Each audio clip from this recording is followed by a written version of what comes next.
Alright, so we're about to go ahead and get some runs in. I believe I'm going to be running a G82, a cammed Z01 6 gen, probably a 10 speed, and then another Gen 2 VMP car, depending on spacing. We'll see.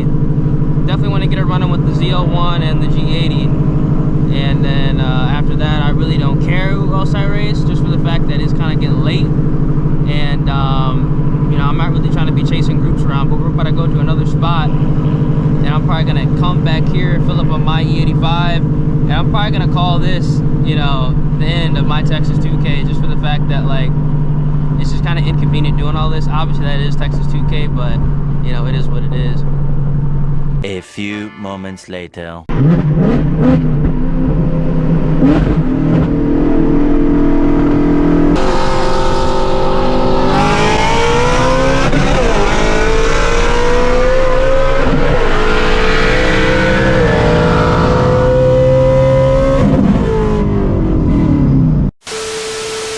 Sometime during all those runs I did get that night, the car technically broke down. Now, this is something that's happened before, and it's incredibly irritating, but as you can see here, one of the ProCharger crank support bolts has made its way out. It backed out. I don't know when this happened, but I'm assuming it happened when I was running one of the cars the last night I was in Dallas. Now, this actually did go ahead and cut my Texas 2K short, because I had to leave technically Saturday morning, and I was unable to be outside Saturday night, which apparently was a good night. The engine bay is completely filthy with that dust storm, so you know, that was that was kind of chalked in itself. But super annoying that this did happen. These bolts are backing out every about 2,000 to 2,500 miles, because 2,500 miles ago is when I had this entire kit taken off to go ahead and fix the timing cover that was cracked because of this same bolt backing out and causing a belt to snap and smacking the timing cover, or breaking, coming off, and then obviously breaking the timing cover. Crack the timing cover right open. That's insane. Yeah, I don't know if you showed, but basically that's how. Yeah. That's how it was. Wow. Total carnage. So I'm praying that this bolt just backed out. It doesn't really look like anything is like misaligned. It looks like it doesn't look as even right here, but I'm just praying that the bolt just backed out and everything can just be like just pushed back in, obviously with the new bolt. But this 100% needs to get fixed. One eternity later. All right, so we're back. The Shelby GT350. It's good to go. We have the bolt back in place. We have it marked, Loctite. Hopefully, we're not gonna run into any issues anymore, because we need this car up and running for Mustang Week. My man Pat got it done. Appreciate you, brother. Yes, sir. Of course. Thank you. Make sure you guys hit up Pat Built Performance out here in New Caney.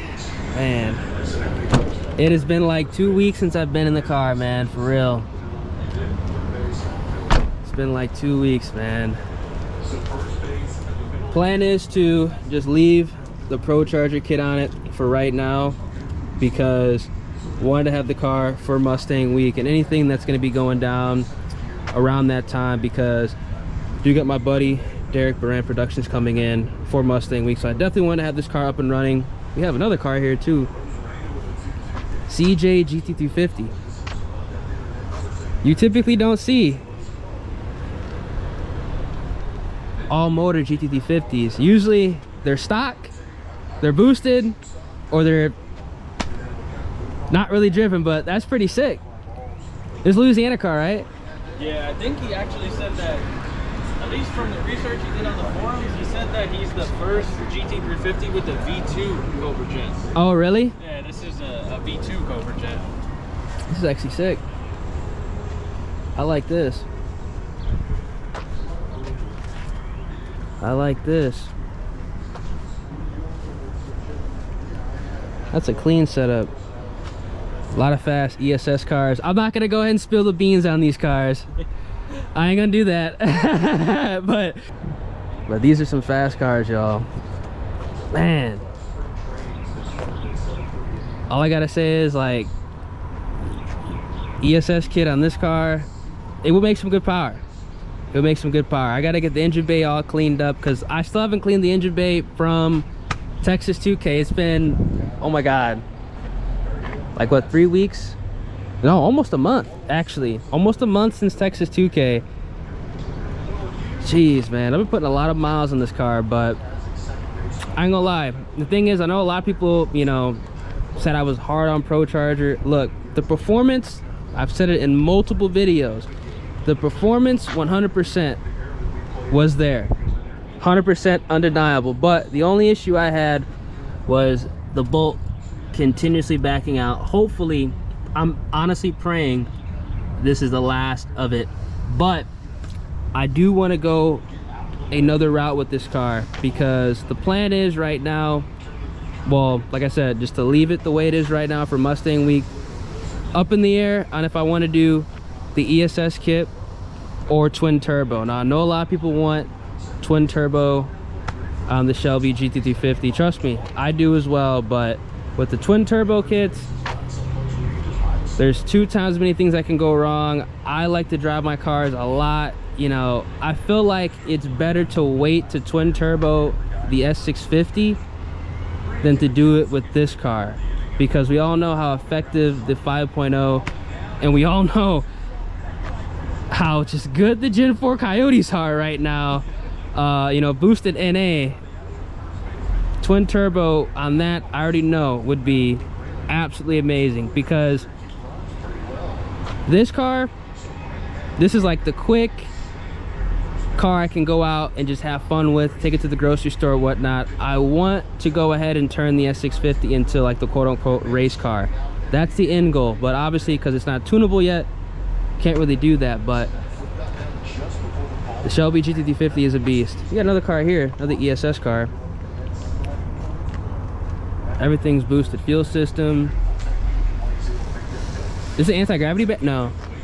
No, he actually has, so he actually did this one himself. Okay. I provided him all the parts, and then we're tuning it with Wengard. All right. So he did everything himself here, but that's an excess power battery, and it's because he has this massive fuel system in the, I mean, not fuel system, I'm sorry. He's got this massive sound system in the truck. Oh, okay. So that's like this all this colored wire. Oh, I see, I see. For his, that's for his sound system in the trunk. Joe actually was saying he got in it before and like he heard the bass. Okay. Right away. But yeah, he did this himself. Shit. Pretty clean. Man. Cause I'm up in the air, man. As much as I want to twin turbo the car so bad, it's just like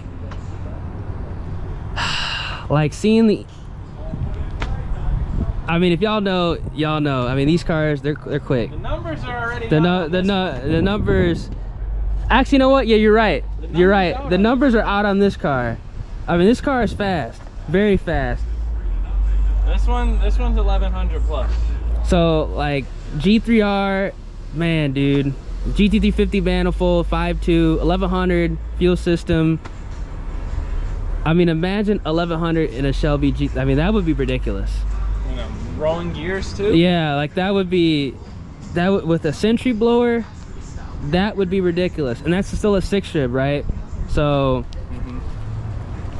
1100 wheel, 6-rib, G3R on a 5.0, stock motor, stock transmission, would just feel like, literally, like people say, oh, Coyotes boost fuel, that's it. Literally just a boost fuel car, 1100 horsepower, and it's moving out. I mean, you can't really beat that. You really can't with a Sentry setup, 6-rib. Yeah. Like, that's impressive, man. Like this is why a lot of people are going ESS, because, and I'm not just glazing, because the setup literally is just repeated over and over and over and over and over again. Yeah, this is a recipe. This literally right here, this recipe is a easily a mid to low 4 second 60 to 130, low 4 second 100 to 150. Yeah, and a Century car. You know, this is a Gen 2 one. This is Gen just 2. a G3. Now, obviously, we know his motor's opened up and stuff. He has CJ cam and stuff, but CJ cam out here. This is just a normal basic G3 blower on 105 mil with the fuel system, injectors, ID 1050Xs. This one almost made 1,000, made 995. Runs mid 460 to 130. The stock bottom end car. Stock, yeah. And then this is the one that we posted as well. This is G3R. Right now it's on 100 mil. But the one video that we posted on our Instagram, it went 4.07, and that was with me and Joe in the car. So with the passenger together. It's a threes. If I drove it, it'd be threes. Yeah. All day. Exactly. Yeah. So the only thing with this one that we only had one issue was ESS. They only make a pulley up to 100 millimeter. Okay. Anything under that, you have to use a grip tech, and they've had some issues with like the rib alignment on the 6 ribs from grip tech, where it doesn't line up with the rest of the pulleys. Okay. And so this one we got that one pull, and then it kept throwing the belt. Okay. We shredded 3 belts. That was the only downside to it, and so when I spoke to ESS about it, they actually have a new 8 rib setup for okay. these. And so we're going to be doing the 8 rib on this, and it comes with an overdrive, an ATI balancer, so you can do a 10 or 15% lower pulley, and that's going to adjust the boost as well. Exactly. So you can get away with running like a 100 mil upper with a 15% lower, and you're actually right back at your 87.5. Yep. So you can kind of sneakily tell people like, oh no, look, I'm only at 100 mil. They won't even know. If you guys remember, my black 2 valve, it had the 3.0 upper, and then it had the 15% lower, and that was through a P1SC ProCharger. That's one thing. That's why I always say, again, I'm not knocking ProCharger for the power, because it made power. Y'all know that black car actually made really good power, and it performed on a P1SC blower, and that's exactly why I went ProCharger on the Shelby GT350. But I just personally we think that it's the vibration because of the 5.2. That's why we're gonna test it right now, because again, in a perfect world, nothing happens. This mark does not move, and you know, we're good to go. But that's really impressive, man, because I know a lot of people like to stick with the fully factory options when they're going with like an aftermarket setup. So I know this car, that's a grip tech pulley right on it. I think I see it. Right now it's on a grip tech 90 mil, yes. So grip tech 90 mil. This car is making over 1,000. This is on this like an ESS brand pulley. Yep, that's their normal 100 Gen 2 making damn near 1,000. This is a Gen 3 car, I'd be making over 1,000, because the Gen 2 does have a little bit lower compression. And then this is another ESS brand pulley, and this car is making a lot. So this one on the 87.5 mil, pretty similar setup to Johnny's red car. So this one probably would have been close to 1150. We never actually dynoed it on the 87.5 mil. Okay. And then now to resolve the issues, it's on the 100 mil. But yeah, I would still say this setup is probably 1,020-ish, 1,030. It moves. Like that. Yeah, and obviously it's lightweight. It's got the brakes and everything. Yep. So 1,020, 1,000 wheel horsepower car running. This was posted on the this one on the 87.5. That one ran 4.07. That was with 2 people in the car. Yeah, so 3-second car with 1,000 wheel 10R80. That's fast. That's really fast. Stock as well. Stock motor, stock transmission. Stock motor, stock transmission. Jesus Christ. Yeah. They're pushing it. They're playing with fire, but you know, when they work, they work. Yeah, dude, like stock motor, stock trans, 3-second 60 to 130 with a Century blower. 3 years ago, nobody would believe you. That's crazy though. I mean, that's damn, bro. Oh man, this is why everybody's going Coyote. At 10 speed right there, bro. Holy cow. Because you would need turbos like a couple years ago to believe something like that. But I mean, these are all proven. That's nuts. Absolutely nuts. All right, first startup in a minute. at least for me.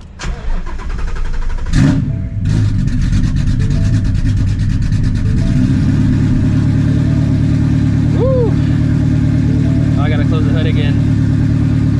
I think that's kind of why the battery died the first time.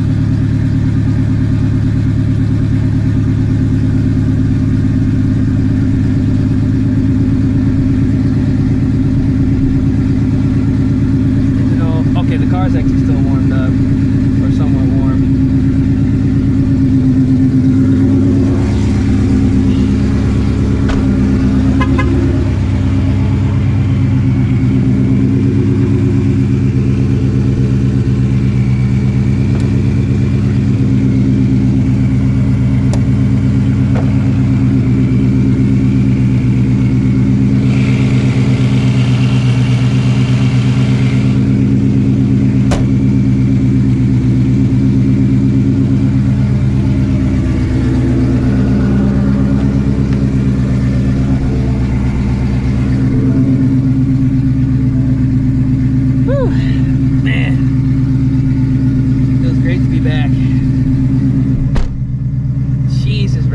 Compared to the S650, just the seating, everything, oh my goodness.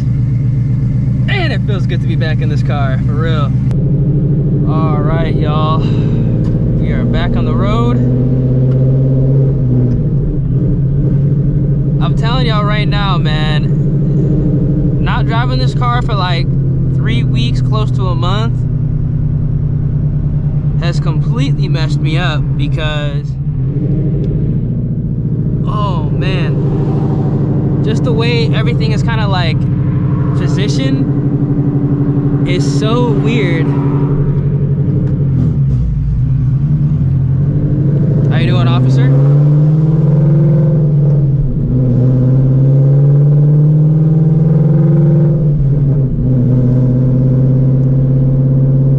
Everything is so weird. Oh no, he's pulling out after me. Don't tell me dude, do not tell me that guy is going after me right now. A few moments later. Beautiful day. We'll see if he bursts on the highway. Yeah, he's not. Unless he cuts. If he cuts over, he's definitely going after me. I'll tell you that right now. Alright. Doesn't look like he is. But man, dude. So good to be back in this car, y'all. So good to be back in this car. I gotta get it detailed. I gotta go get some E85 because we're at half a tank right now, and we all know, you know, with these twin booster pump setups, you need to go ahead and have the pumps at a certain point at all times, and it's been sitting for like 3 weeks. So I need to go ahead, get some E85, and I just love. Good to be back, y'all. Good to be back, bro. It's just that one. It's always that one car, man. It's just like you just feel so good driving, bro. Like this car makes 800 horsepower, bro, and it literally puts a smile on my face just driving it at 60, just cruising. You know what I'm saying? Just the fact that I'm back in the car. Yes. Excited to be back, and I'm also excited for the new setup. Let me know down in the comment section, y'all. Twin turbos or ESS, because y'all know ESS can make power. Plenty of examples at Pat Built Performance. Make sure y'all go ahead and check him out, man. He squeezed me in. Man, dude. I can't go wrong with ESS or twin turbos. I really can't. All right, back at the casa. Hopefully you enjoyed the video, man. We are ready for the new 900 to 1,000 horsepower setup with a new power adder and a fuel system. If you guys enjoyed, feel free, drop a like in the vid, subscribe to the channel, turn those post notifications. It's been your boy Ears, and I'm gonna catch you guys in the next one. Deuces.